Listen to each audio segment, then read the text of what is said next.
The innovation team findings.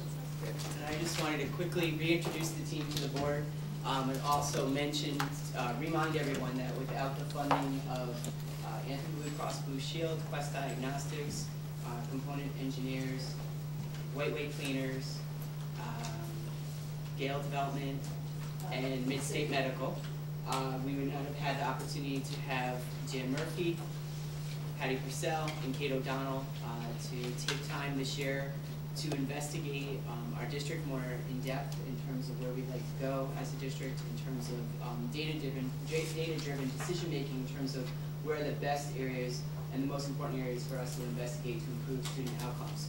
So we're very fortunate to have the team here tonight. We are videotaping this so we could run this on Channel 19. And we're very fortunate that we do have the Record Journal here also, who I know Russell will do a story on this for us tomorrow also as we move forward. So I'll turn it over to the team. Welcome, folks. Thanks for all you've done. I know it's been a mission that took 2 years to retire something. You're pretty much involved throughout the whole summer, huh? Thanks very much. Looks like a rock band on a worldwide tour there, right? You're pretty much all over the place in the world of Wallingford. Thanks for all you've done. Thank you. Very much I learned and found. Well, we put together a PowerPoint with a voiceover. We decided to put voiceover on it because when we gave the presentation last time, it spread really long when we had a time limit. So we're going to go through the presentation and then at the end get some questions. Sure.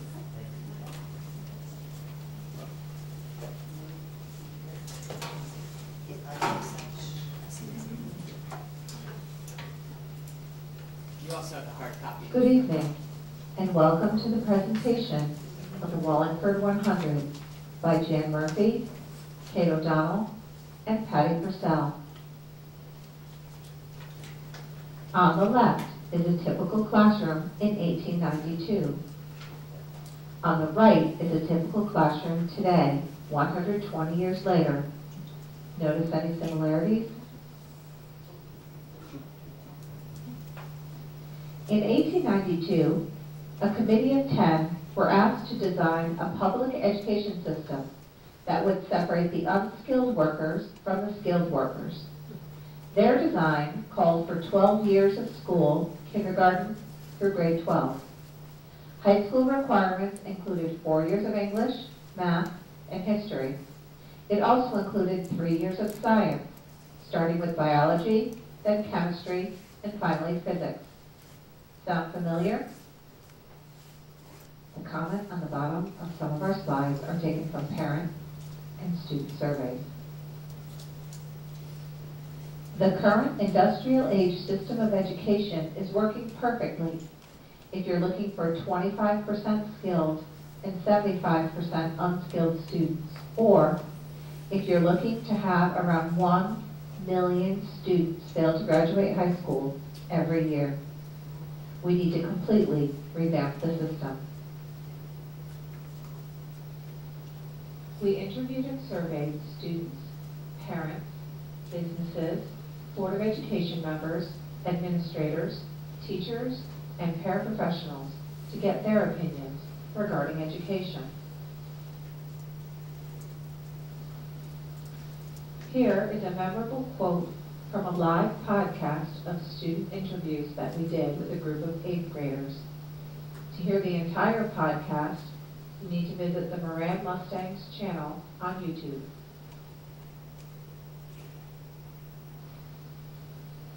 We conducted a student survey asking students their opinions about education.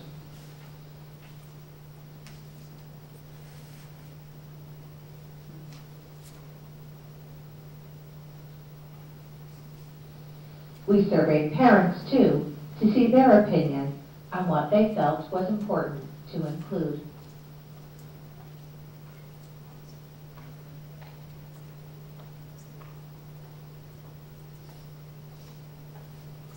When we conducted these interviews, we asked, what was the most significant skill that our students were lacking when they left our schools? Across the board, the answer was soft skills, like communication, work ethic, cooperation, and perseverance. This Wordle is an example of all the answers we received. The more often a particular answer was given, the larger the word appears in the Wordle.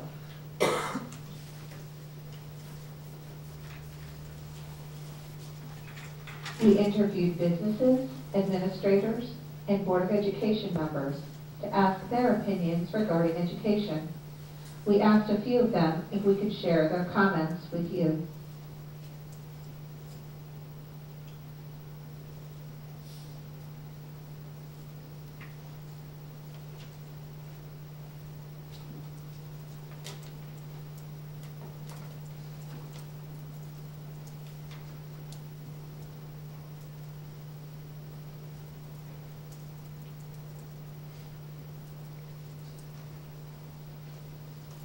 We surveyed teachers to see what they would change about their teaching if they had the chance.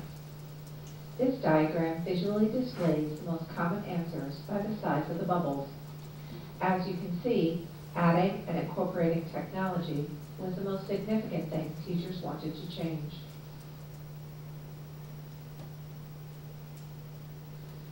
We then asked teachers, what could we do better? They wanted to learn how to add more rigor, relevance, problem solving, individualized learning, and interdisciplinary activities in order to improve student engagement and reach those higher level learners. In addition, they wanted to learn more about using social media and how to integrate it and adapt it so that it will work seamlessly in the classroom.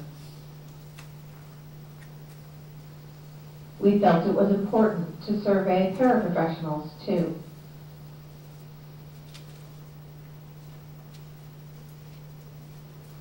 After reviewing the data from our surveys and interviews, we found several big ideas kept popping up.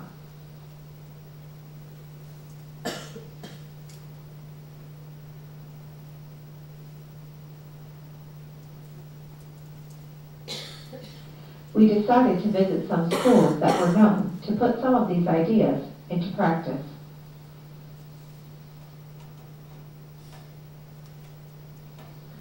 One of these schools was the Science Leadership Academy in Philadelphia. This school is known for its project-based learning. There are no midterms or finals. Students do benchmark projects that demonstrate how they can apply the knowledge they learn in their classes.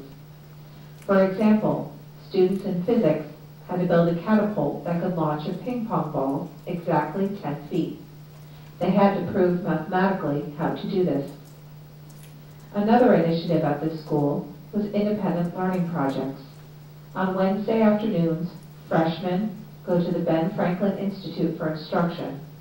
Sophomore and juniors do internships, while seniors work on capstone projects. Faculty do collaborative work. Grade level themes were also used throughout all subject areas. For example, the freshman theme was identity. Conard School in West Hartford was another school we visited. The first thing that we noticed at Conard was the climate in the building. Conard has made it a priority to embed core values and beliefs into all classes. They designed specific rubrics where students are graded on soft skills.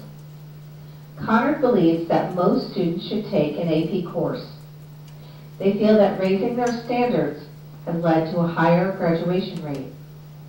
At Conard, juniors and seniors can earn the privilege of going anywhere in the building during their study hall periods instead of being assigned to a classroom. We saw a media center and cafeteria where students were actively engaged in learning. We visited New Milford High School in New Jersey. This school was known for blended learning. They have successfully utilized Bring Your Own Device to school for the last 3 years. Students bring laptops, netbooks, iPads, and phones to school to use in the classrooms. All of these devices are registered with MAC addresses so the school can monitor their usage. Strict rules are set for usage. Theft of these devices has also diminished since students carry them with them for classes versus having them sitting in their lockers. It was amazing to see students so engaged in their classrooms using technology to flatten the walls. Each school we visited gave us ideas about innovative practices. No school or district had all the pieces for a truly innovative school in place.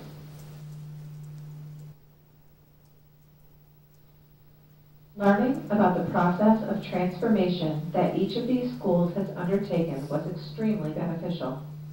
They emphasized that the transformation should take place gradually, come from the bottom up, be provided with a supportive structure, and be sustainable.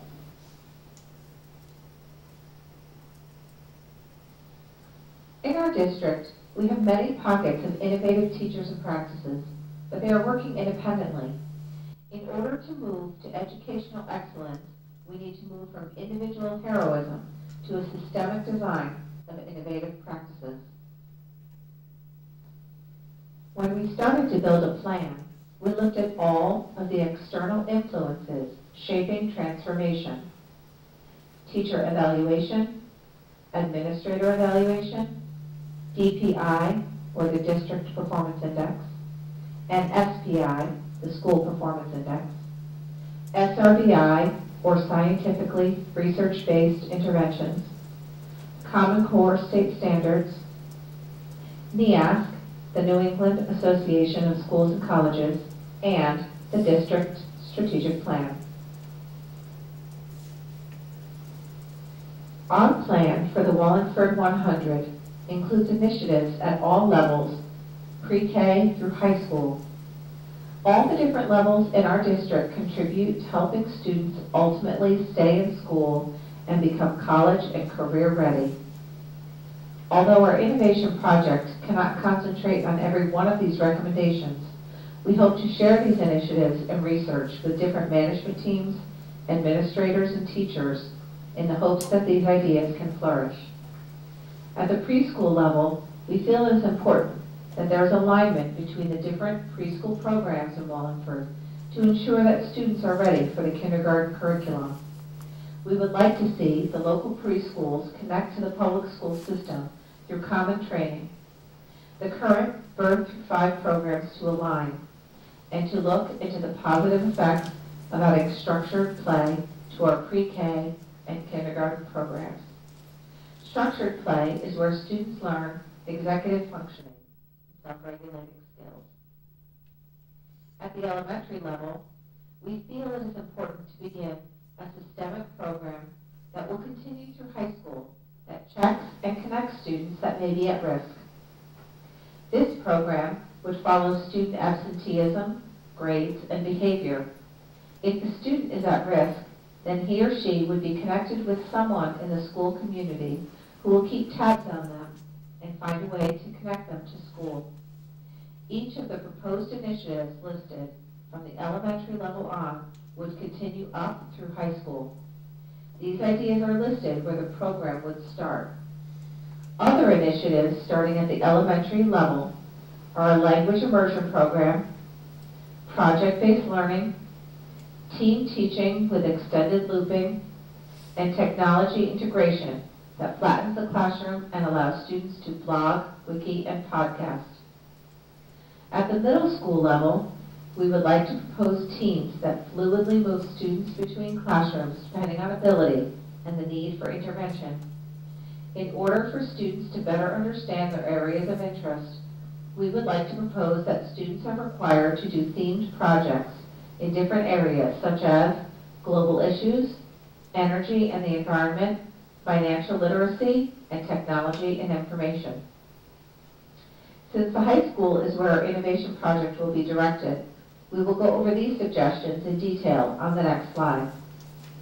At the top of this slide are our suggestions for the entire system. After visiting several innovative schools, we realized that the first step to making systemic change is to change the mindset of the district so that it will embrace the changes. We will speak about changing mindset in detail later in this presentation. Due to the limited amount of time for the project, we knew we needed to choose a focus area. from the systemic plan. We decided to go back and review the data we had previously collected. We started with the national graduation rate data of only 75%.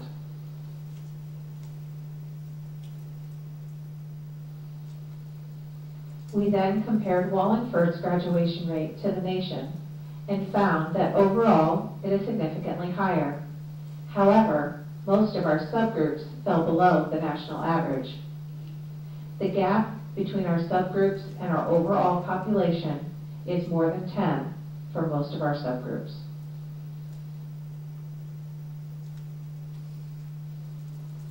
We examined the achievement gap and found significant achievement gaps at the national level, greater gaps at the state level, and smaller but growing gaps at the district level, particularly with our special education, English language learners, and students with low socioeconomic status. In addition, students who don't graduate from high school earn half of what high school graduates earn. Over the last 30 years, their earnings have decreased substantially. The impact on both the individual and the community is significant.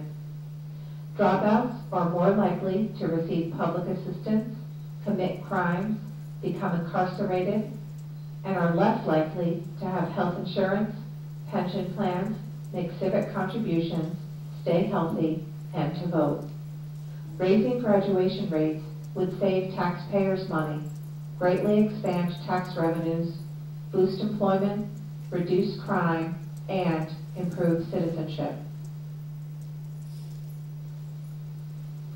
Research has shown that the commonly used indicators of demographics, family factors, adult responsibilities, and educational experiences are reasons why students drop out.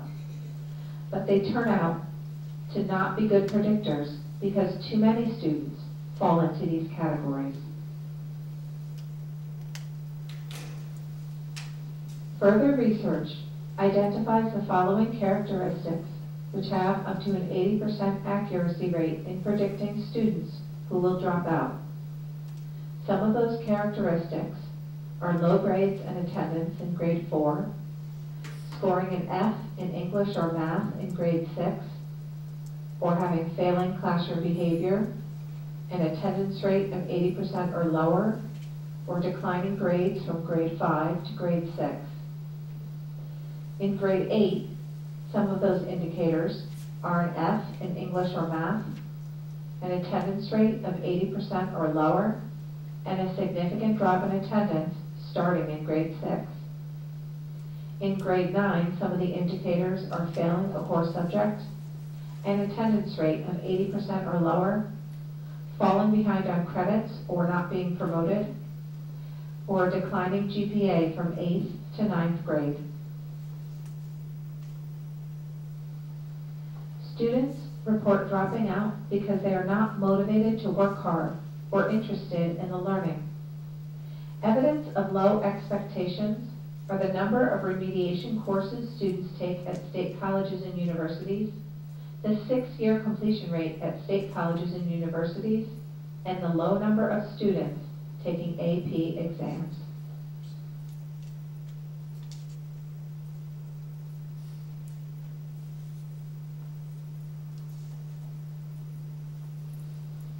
So why focus on high school first? The traditional structure of our high schools has remained unchanged, while the elementary and middle schools have undergone organizational changes over the last few years. The NEASC reports, Common Core, and SRBI all mandate changes. The DPI data now includes graduation rate as a measure of district performance, and our subgroup research shows a need for intervention. Our research about dropouts indicates a level of healthy urgency. AP and remediation data also show a need for improvement. And our interviews, surveys, and observations reinforce all of these indicators.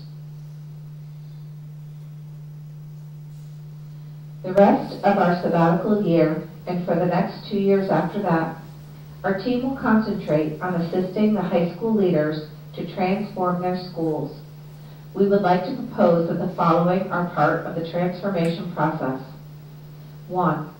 Core values are embedded in the school culture and curriculum. Core value rubrics are developed to be used as instruction and assessment tools in all classes. 2. Internships and independent learning projects are offered in the community on a much larger scale, possibly up to 200 placements per year. 3. A program to boost AP participation, such as AP Boot Camp, and a program that helps students recover high school credit when they are struggling in classes. 4. A grade 9 academy to help 9th graders transition to high school. 9th grade students will build learning plans for their high school career, take exploratory courses, and have classes built on a grade level theme such as identity. 5. Develop schools within schools to better connect students to their school community, to allow staff to track a smaller number of students, and to give the staff a core group for collaboration. These smaller schools could also have specific themes such as STEM, science, technology, engineering, and math, or humanities, English and social studies. 6.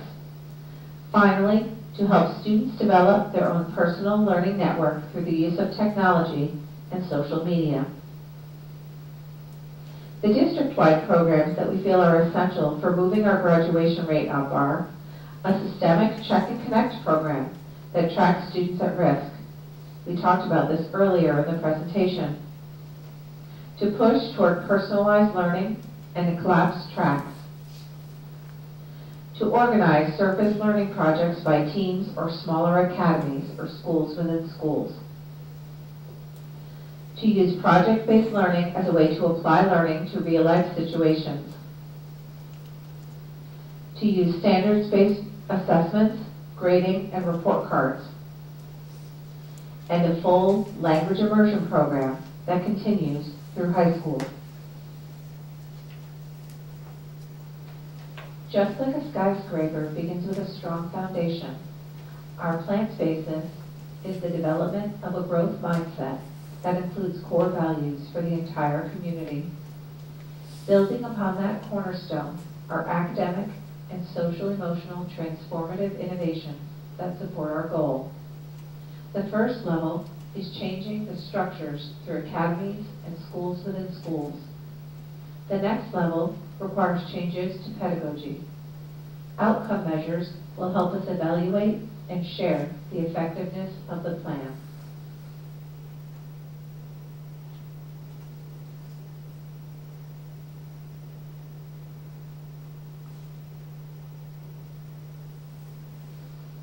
This is our proposed timeline for the rest of this school year through the fall of 2015. For the rest of this year, we will be working on planning and implementing a community, staff, and student read of the book Mindset by Carol Dweck. We feel that this book will have a powerful impact on our community's ability to innovate. March is the month for the kickoff for Mindset Madness, including community meetings, a Skype presentation by the author Carol Dweck, and a culminating meeting on March 25th. Smaller discussion groups and activities will be developed during the month of March, such as a mindset scavenger hunt. For the rest of this school year and next year, the innovation team will be working closely with the high school administrators and staff to connect them with model programs, research, and transformative initiatives. We will work with those school leaders to plan and implement these initiatives in pilot areas. The following school year, the initiatives will be rolled out fully in the high schools. And I just want to take a moment to introduce someone in our audience, Janet Gargliano, who is from the New England Secondary Schools Consortium. We attended a workshop, a series of 2 workshops called Students at the Center, and she was there as part of the New England Schools Consortium, and they're doing a lot of innovative work in the whole New England area. So we listened to a lot of presentations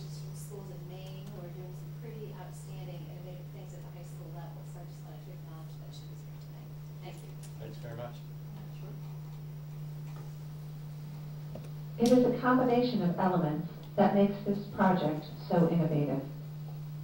First, innovation is changing our beliefs about learning. It includes all stakeholders. It is systemic and sustainable, community-based, and is focused on changing mindset. With 100% community support, we can achieve the Wallingford 100.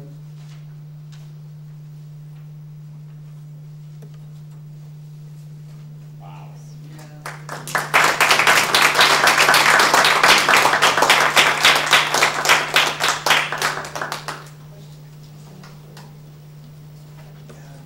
Wherever you feel comfortable with saying that.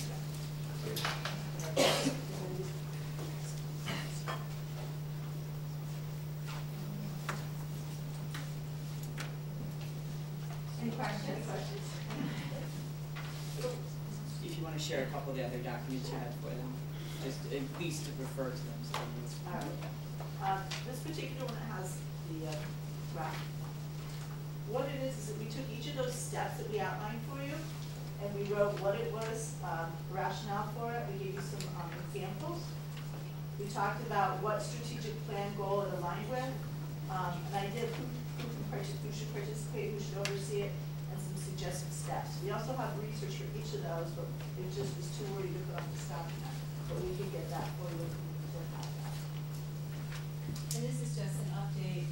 You may have gotten the November progress report from our executive summary, but we did make a few changes to this, so we have another copy for you. It was updated today.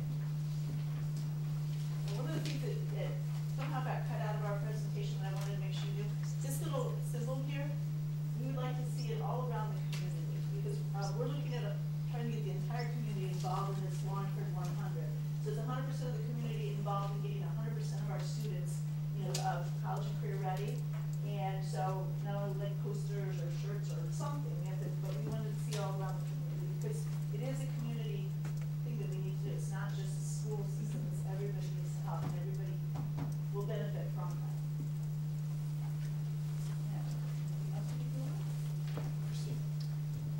First of all, kudos to take all of that hour of preparation and how many stakeholders you did introduce. So that's an amazing synergy, and identifying back to high school and graduation rates. I think that's a cornerstone of development that we're all watching closely. Just a question: we're budget season. Do you have some idea that you can look in your crystal ball and identify cost to some of the near-term or strategic objectives you identified on the matrix? This or any idea, or are we premature to ask that question? Well, I mean, we definitely know we're probably going to need some funding for professional development for teachers, because a lot of the ideas that we're proposing are new. But we really want that to be seeded from the teachers and grow it from the ground up and have it be something they come and want to realize that they want and want to know and need to know. So at this point, we're not there. Probably in the next cycle. Yeah, in terms of for next year planning, we obviously have made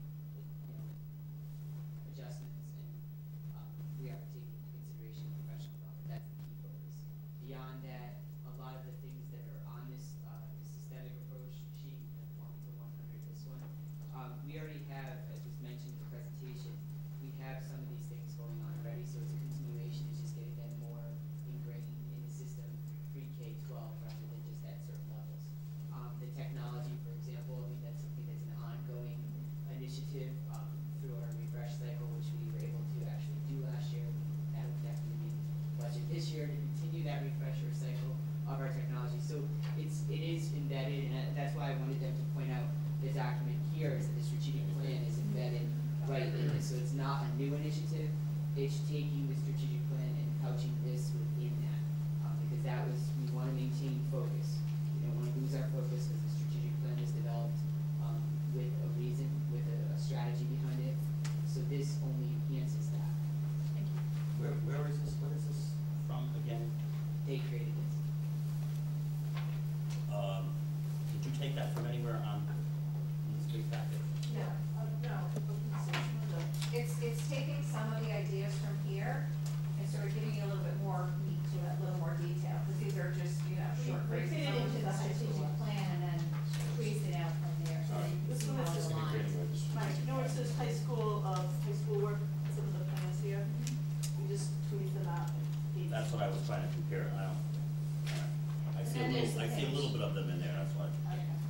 this is integrated with the strategic plan. Yes. Now, This is just one document we have. We have several others that show you exactly which strategic plan focus and which management teams might take over.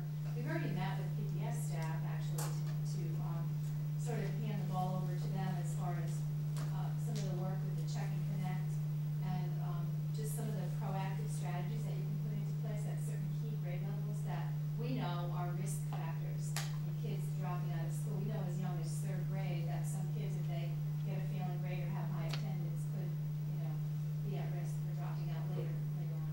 that was the perfect segue I was going to get to. You're saying the national graduation rate is at 75%, and we are at 87%. So we look good there. Which is pretty good. It is.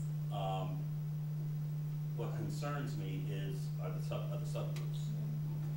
And correct me if I'm wrong, I don't see on this page the work what the future holds, what your plans are, where those groups are being their needs are being met with these.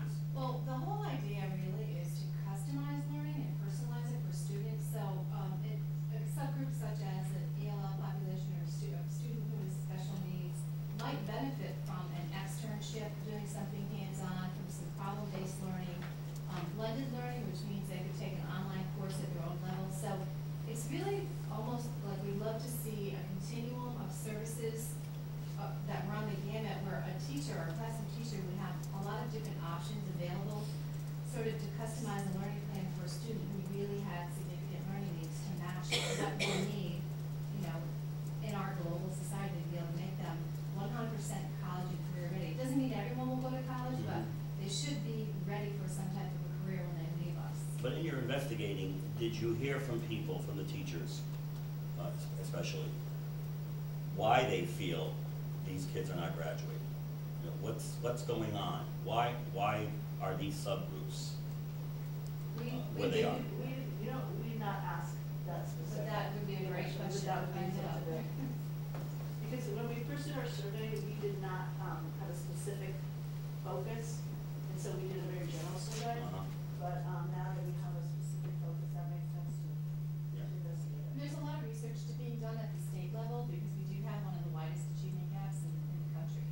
So there's a lot of research going on about trying to find out exactly why that is the case.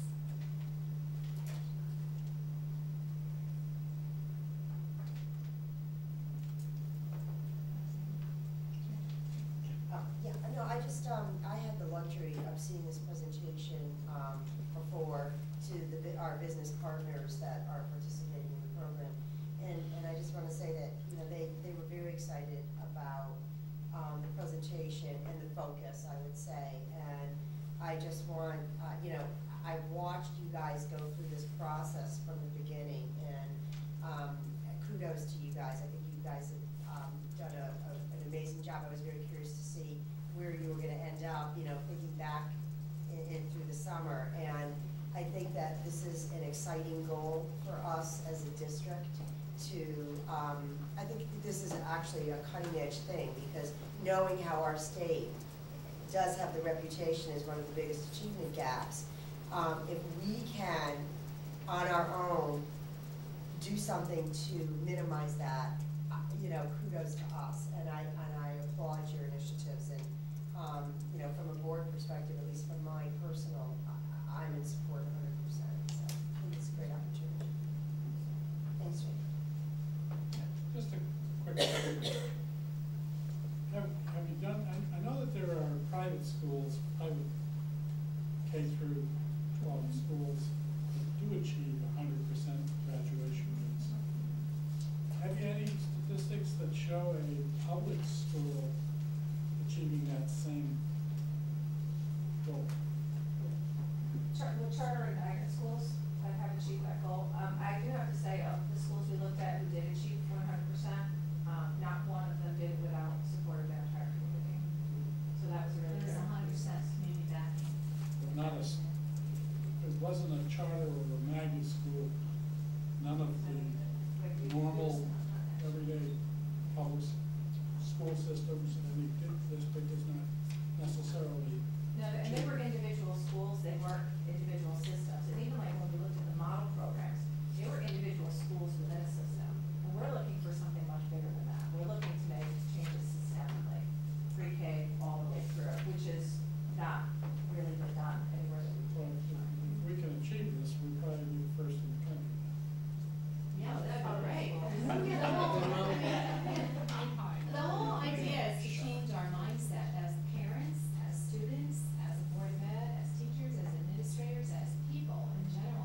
I realize some of the ways I have a fixed mindset, and it's engaged me in becoming more growth oriented in my own way I think about things. We're getting our homework right. It's a pretty fascinating book, because it uses sports, it uses businesses, it uses people in real life that you all know, and it talks about the difference between a fixed mindset and a growth mindset.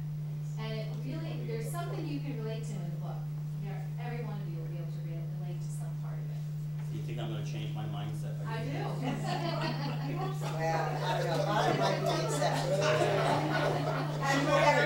We actually, it might be concrete, not fixed. You notice, you know a word in here, psychology. Yeah. Well, 99% would be okay, right? Yeah. And so 1%. And you know, the thing is, you brought up, is if you look at our graduation rates of the last 5 years, they've gone down. So we need to go the other direction. Absolutely. We want our kids to dream big. Jim, when you said the schools that had the 100% graduation rates had 100% community backing, what do you mean by that? Is it's financial, it's having internships, it's what? It was financial, it was businesses providing internships and externships for students, it was, getting parents involved, doing Saturday things, museums in town or libraries, holding events for kids, for students, tying them into curricular objectives so that if a student went to a Saturday program, they could still get credit, high school credit for going there.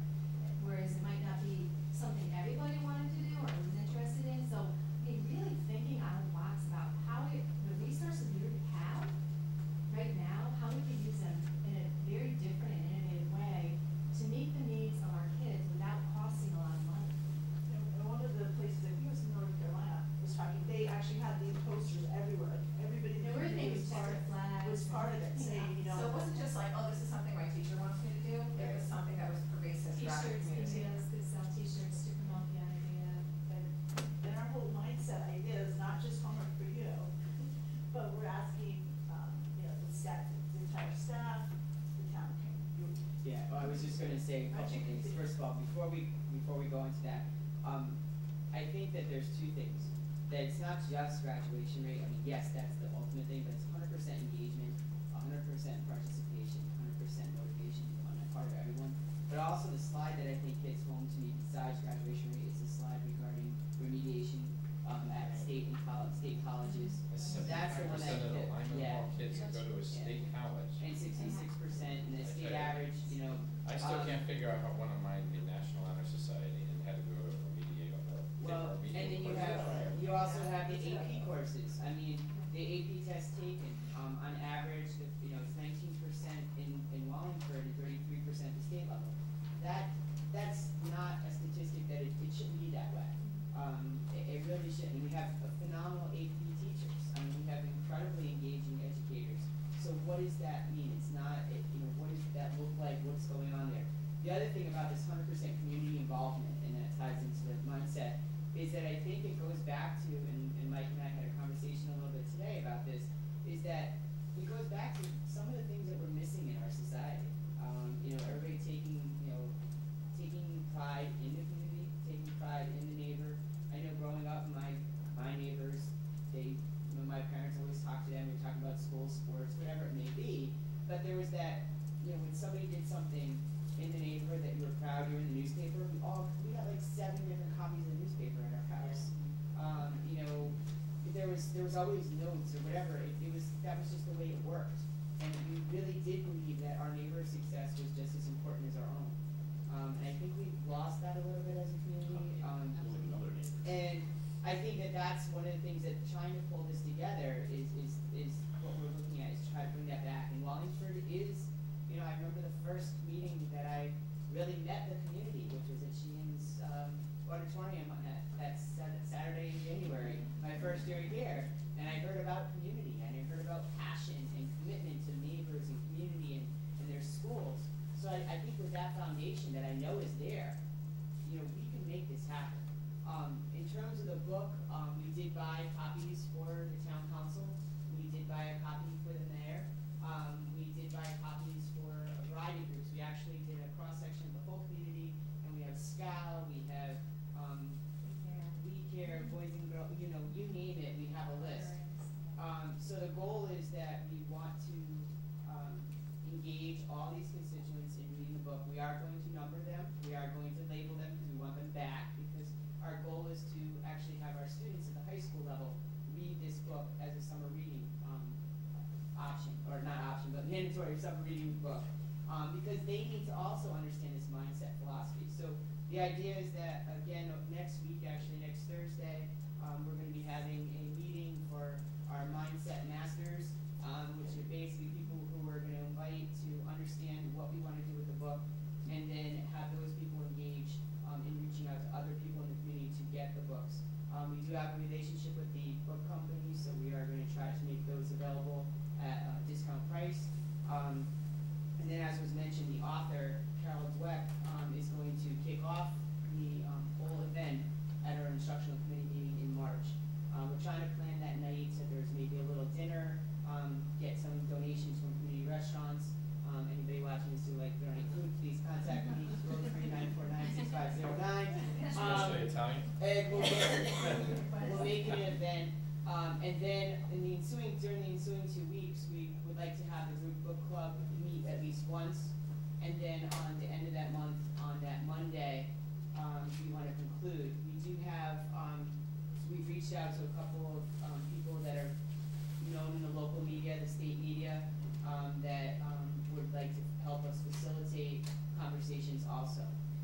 So we're excited about this, and we're going to read it. My student advisory council is going to read it. The high school students, I'm trying to engage them so they can maybe catch on, have that catch on with some of their peers. So we really do believe this is a great opportunity. We also have Carol Dweck coming in person for convocation next August. So she will be here next August 28th when we have our convocation at the Oakdale. Toyota presents the Oakdale. And we will, unless, who knows, maybe Hyundai will present it at that point, but Toyota presents the Oakdale at this point. And she will be there, and what we want to do is not only have her speak to our staff, but then throughout the day, meet with our business leaders, meet with our community leaders, and in the evening do a presentation for parents and board members. So include her in that whole process. She's very excited. I emailed her over the weekend just to kind of, give her the perspective of where we're going. This has not been done with her book before. She's very excited about this opportunity because she's now seeing the connections that we're trying to make, and I think it'll work well. I know that the book has been featured in a variety of different capacities across professional organizations. It takes a page or two from Good to Great, so it integrates a little bit of the business world, the educational world, as well as athletics. I do want to go on record, as I shared with the group today. She had me at the fact that she mentioned 2003, the Red Sox losing to the Yankees, but then she lost me on the next page when she brought up 2004. So we have not had that conversation yet in person, but when we do, I will have to share that with her, and I'm very disappointed that Derek Jeter is not considered in that chapter, but it's okay. But overall, it is a very accessible book. It's not a difficult read. We feel that the students especially will get something from it, but we're hopeful. We're reaching out to existing book clubs. We have some existing book clubs in town. We're going to reach out to them. So we're hopeful that we can get some momentum. Public library. We're actually going to have our Mindset Masters meeting at the public library in the community room to get them engaged. And we purchased them for all staff. We'll be collecting those again. They'll be the part that will get recycled for students.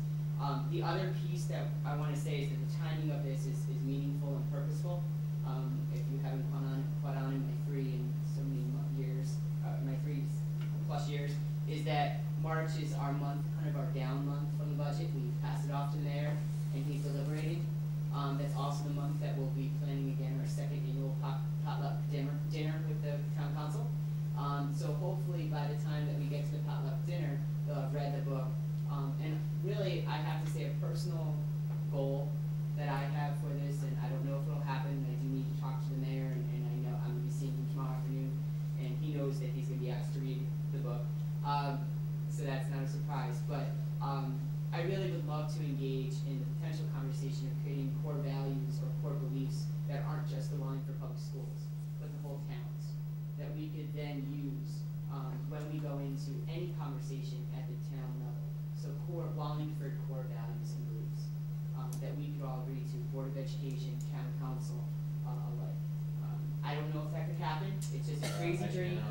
but. As I mentioned, I really believe that our meetings with the town council should be much more than one time a year when we go and ask for money.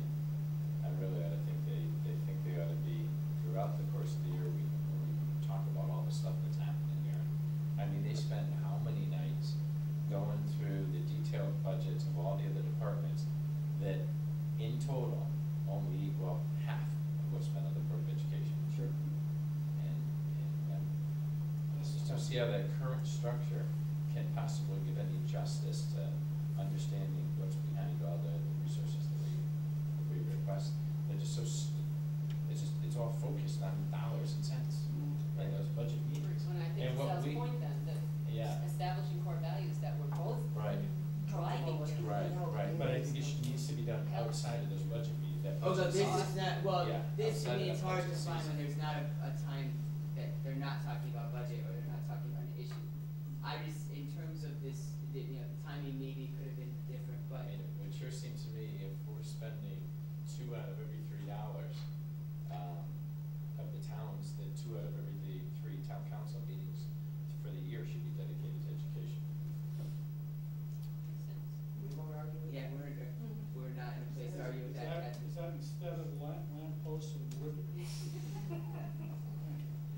Well, let's not build it. But anyway. So Yeah, again, good. we'll get more information. I'm sure. Your sentence about timing, the metamorphosis you're talking about is truly inspirational. I think the sense of community and achievement.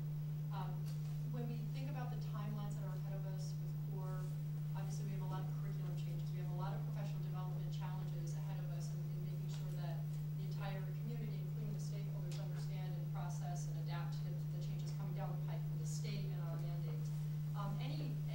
Again, and I don't want to put you on the spot, I think this is wonderful. I'm just kind of going across your timeline, which coincidentally with the states. How are we seeing that crystal ball? Personally, I think that this is the time to do something like this. I think that you have so many changes. This will only help those changes. It's not another change. It actually helps systemically create those changes in a linear fashion or in some organized way. Common Core, that's embedded in everything that they talked about. That would be, we're rewriting curriculum as it is. So that would happen. Performance-based learning. There's performance tasks at every end of every unit based on the Common Core. So that's a natural connection. Teacher evaluation, the whole concept of looking at student growth, where students are and moving forward. This is a growth model for student learning. It's a data-driven, but it's also growth, which is a combination, which is important because you need that balance. Multiple measures as part of the teacher evaluation plan. That teachers need to be evaluated on student data from multiple measures of analysis. So that's in there. You have SRBI because it's getting at individual student performance. So all of these pieces, it's not going to be seen as another add-on, but actually helping them take all those pieces and put them in an organized manner. So this, if I can paraphrase, so we're looking at this as a framework in Correct. which all the other changes can be directed and experiential, correct? That's what this diagram was hoping to give you the idea that mindset is the foundation for all those other things. So we're just that are laying coming this, on top. that's gonna be the groundwork, if you will, and that I got skyscraper. And it ties right into NEASC too, because that's the whole focus that they're, and actually NEASC and Janet's group is, and I don't know if you want to speak to the NEASC connection with, in terms of the League of Innovative Schools and such. Sure. Good evening, everyone, and thank you for allowing me to speak. It was so great to meet this group at the Student at the Center conference because we've been talking about this for 2 days and then sitting here watching the presentation that they put together. It is fabulous. You guys have done extraordinary work, so congratulations. But one of the things I mentioned to Dr. Menzo is that the alignment between what the NEASC program is asking and what the League of Innovative Schools is supporting is really pretty, there's a strong alignment there.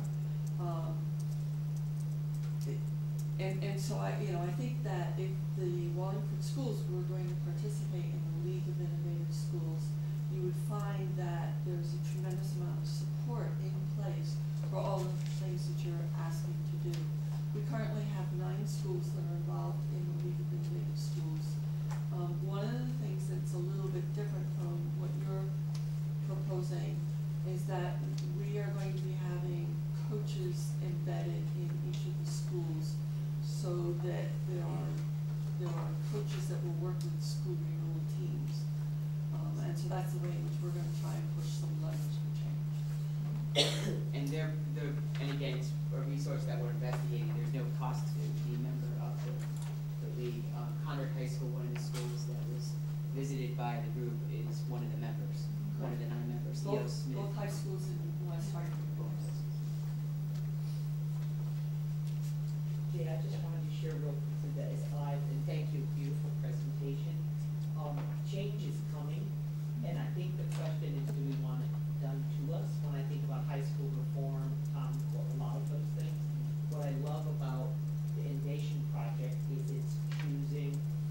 three of you are, you know, one thought begets another, and you get further and further away from the ground, and then all of a sudden, how do you bring it all back together?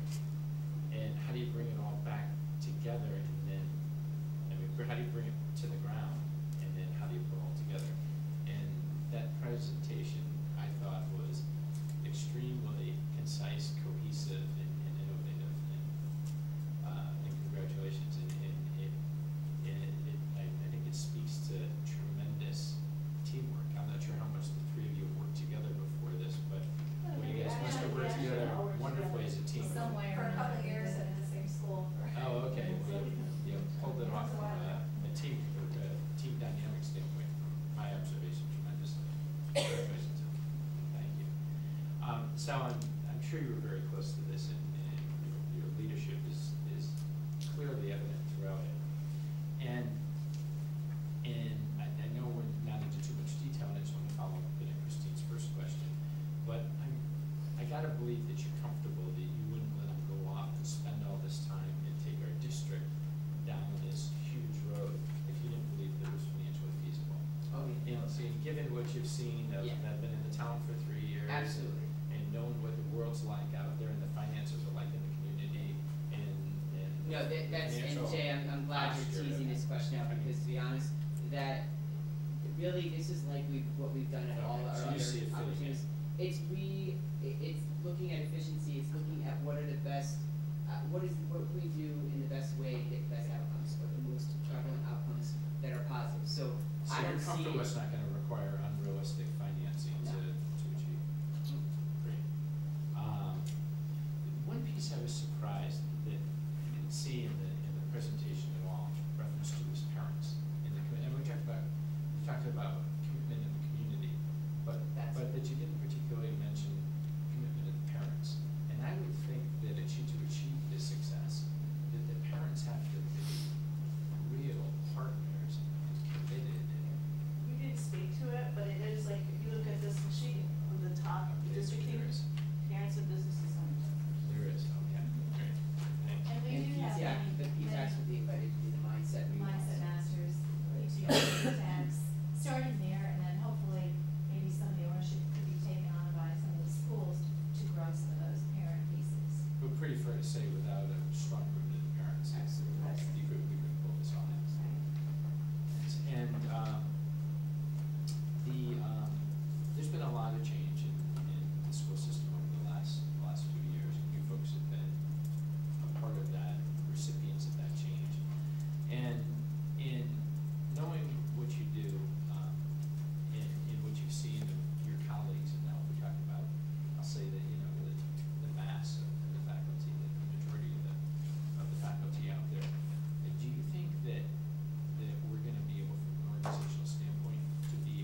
again, to all of our points, that was created from the ground up. I mean, it wasn't shoved down anybody's throat. It was through a lot of discussion and involvement of a lot of different stakeholders that said these are what is important to us in our strategic plan.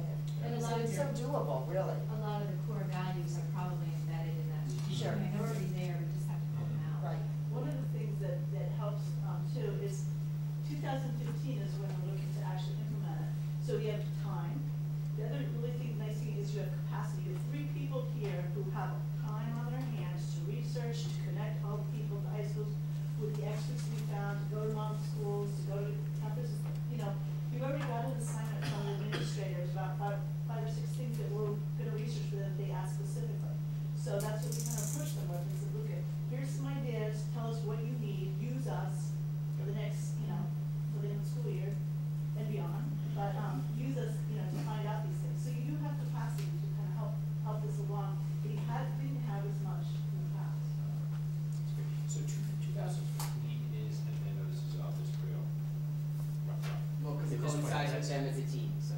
Yeah, okay, so that's the high school.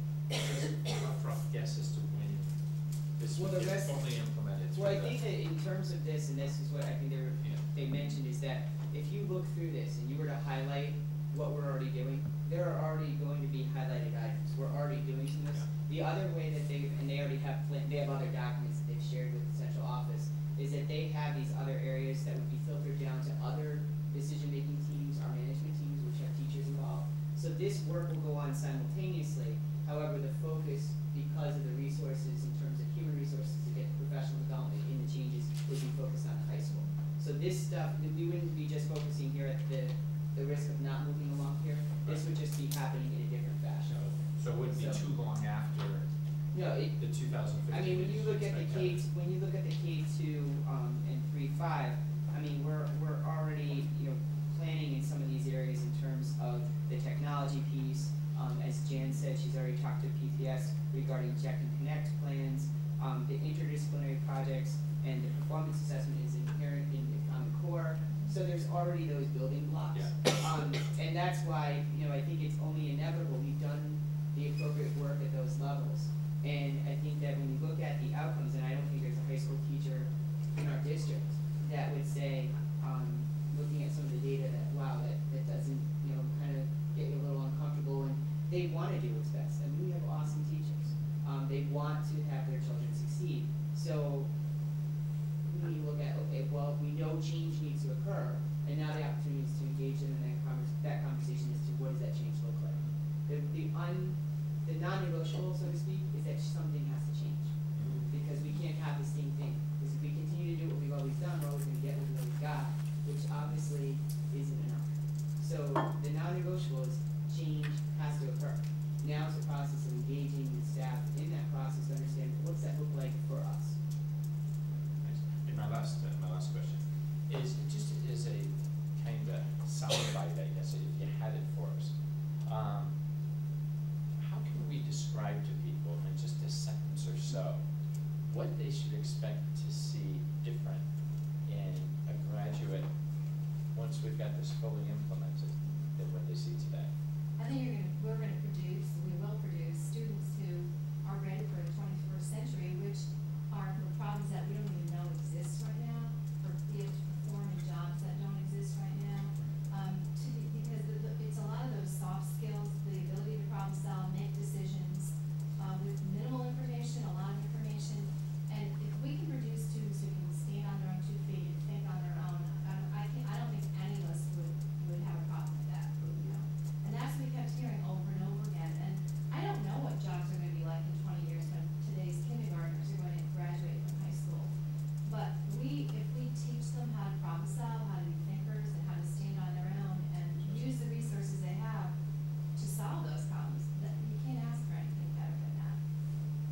Just for my 2 cents worth, I was say there are 3 kids and any of their friends that ask, and everybody's so worried about what job they're going to have when they get out of school, or you know, whatever they're doing for training after they finish high school. That was my 2 cents worth. My observation has been you're going to have lots of opportunities for training throughout your life, but you only have one opportunity in education. And in education, that I view as the process of learning.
Lindsay Rose Mongillo.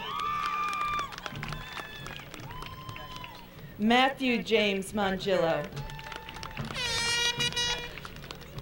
Christopher David Montefiore. Ryan Thomas Moore. Yolia Morales. Brandon Moorhead. Sarah Elizabeth Muller. Brendan John Murphy. Mark Evans Musto. Olivia A. Navikis. Chelsea Ann Nealon. Reed Chauncey Nelson. Robert Patrick Neubauer. Chelsea Marie Wing. Eric S. Wing. Matthew B. Olander. Preston Joseph Oros. John Alexander Piver, Jr.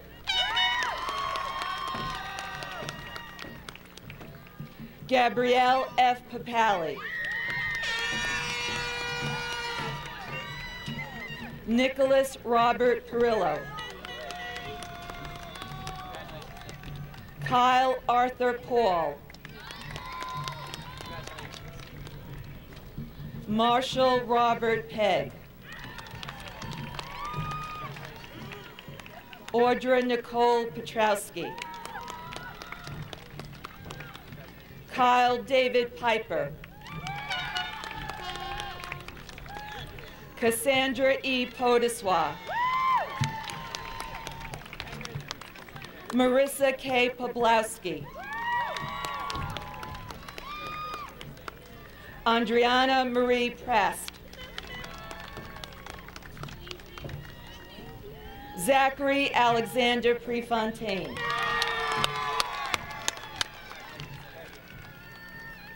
Joshua Pasquale Rascati. Jenny Ann Rauchi. Catherine Sierra Reyes. Amanda Michelle Ridley. John J. Rashat. Jennifer Marie Rivera. Brittany Lynn Romano. Luan Jimenez Rosa. Holly Kristen Ryan. Farah F. Salam. Joshua M. Salisbury. Ama Rosa Sanchez. Julie Ann Sant. Travis Joseph Santiago. Gabriella Brianne Sereniti.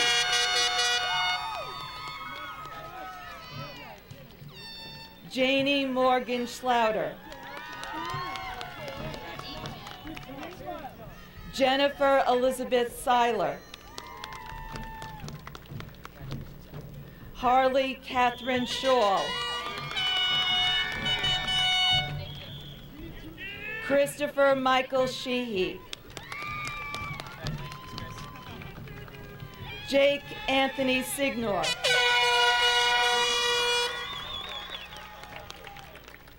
Monica Singh. Jake David Sizemore. Samuel D. Slavinsky.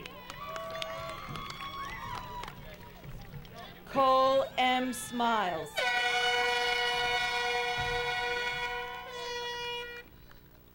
Austin Paul Smith.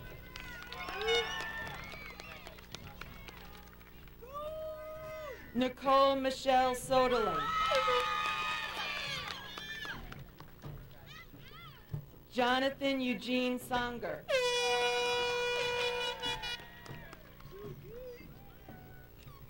Allison Elizabeth Sprofke.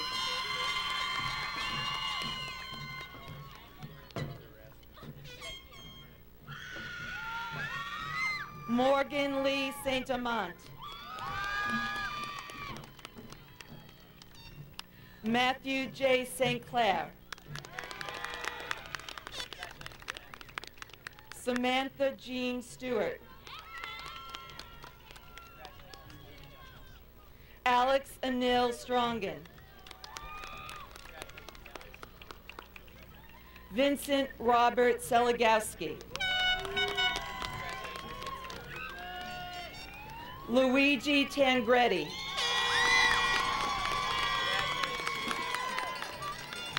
Alexis Lee Toma. Chelsea Lynn Thompson. Erin Elizabeth Tomer. Eric B. Toman. David Edward Toms. Ayana Francis Torres. Dustin Tracy. Min Wing Tran.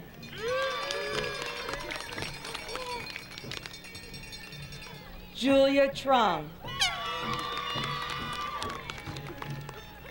David J. Valenti.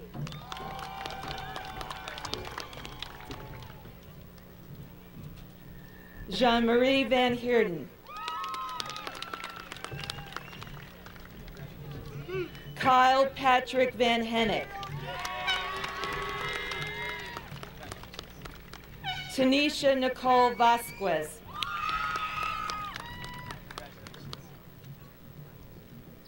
Amanda Michelle Vergara.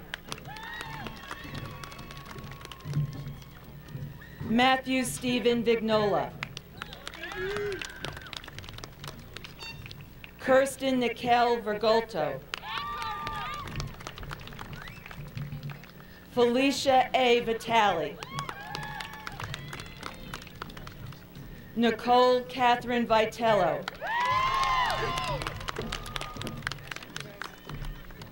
Christine Gerard Wadeland.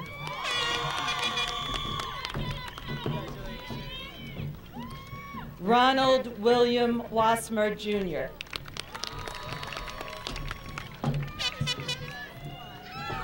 Angela Darlene Williams. Brittany Marie Williams. George Oliver Worcester. Michelle Lynn Wright.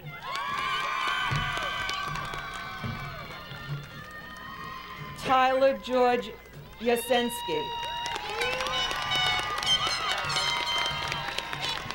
In absentia, Kelly Elizabeth Azalina, Salvatore M. Bova, Anthony Gideon, and Ryan Taylor Johnson. Congratulations, class of 2010.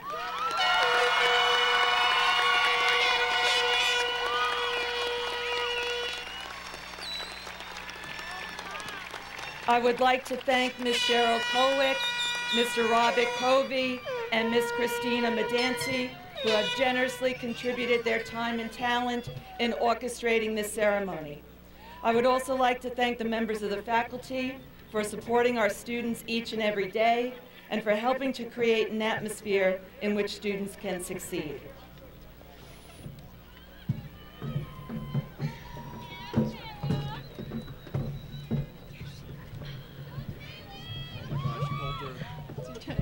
Is that one on?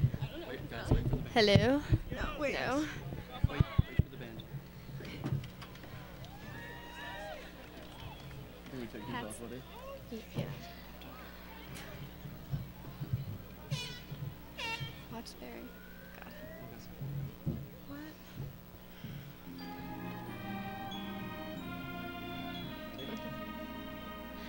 What? All hail to Sheehan High School. We sing in praise of thee. Thy name we e'er shall honor in all the days to be. Our loyalty we pledge thee. With faith we shall retain the feeling of devotion that in our hearts remain. Our high school days are golden, the time goes swiftly by. The work, the play, the friendships that in our memories lie. Thy many sons and daughters that from thy portals grow will ever sing thy praises. All hail to Sheehan High.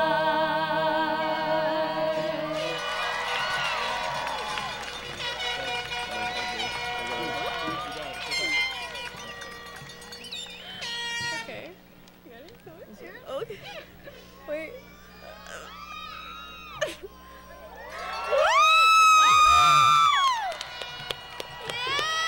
I'm not gonna throw one.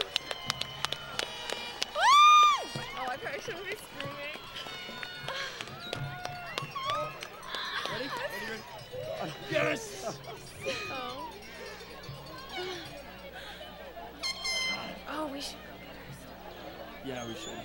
That would be a good idea. Once we wait though. Yeah, turn it off. Just still talk. I can't even put it on. It's on. Oh my god. I did terrible, that's okay. Okay. We made it through. We made it We got it, yo. We made it through. Oh, we did it. Oh There's my a few gosh, parts that buddy. were okay. Good job. Sir, we did it. That we did. Oh boy. I was just floating around there for a second. That was awesome.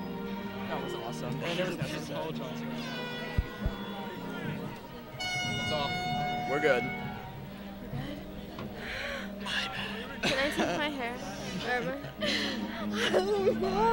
No, we were like. Come on. I was like, I wanted to laugh. that's alright. That was alright though. It's on. It's memorable. It's memorable. It's not even on. Okay. No, we're good. Oh my god, I was just fluttering around for a second. I was like, oh Jesus. I was looking at Sperry. I was like, okay. I didn't know where to look. I wasn't looking at Sperry. I was looking straight ahead, and then I kind of got wigged out, and I looked for Sperry, and that's when I started to flutter Sperry's around. over there. I know. No, I thought I had it, and then like halfway through, like I picked up on one of your notes, and I was like, yeah. Dude, we did it. Yeah, we did do it. Oh my god. Hugs. Hugs. Group hug for singers. Group hugs. Didn't hear Group it. hugs. Oh. Wasn't as bad The as banners. It wasn't as bad. It wasn't awful. It was as like. we're in a group, we're all set. It sounded very nice. Yeah, we did. We shut off the mics. We should have shut them off in the middle there somewhere and then turned it back on. Let me get Phil. Can you get my diploma? Oh yeah, that would be good. Oh, I'm sorry. Yeah, just bring it up here. Where are we going? I'm gonna go get my. I gotta do that as well.